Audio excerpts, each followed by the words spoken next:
আল্লাহ আমাকে আমার বাবাকে ভালো করে করে দিচ্ছি তো আবার কালকে আবার নামাজ করতে বলে বাবা আল্লাহ সুস্থ করে আমাকে করে দিলাম এরকম আমি দুয়াটা করে দিয়া আল্লাহ একটা আল্লাহ কি করেন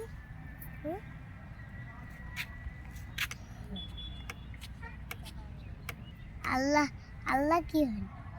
আল্লাহ আল্লাহ আল্লাহ ক্ষমা করেন এইটাই হ্যাঁ না এইটা যদি না করলাম তাহলে তাহলে তো দোয়া তো আমি শিখতে পারবো শিখতে না পারলে আল্লাহ কি কখনো চকলেট দিতে যায় না দিলে তো না দিলে তাহলে তো কি বলছো এই আল্লাহ আমার বাবাকে সুস্থ দাও এদিকে দেখো হ্যাঁ বাবাকে সুস্থ দাও তো কইছি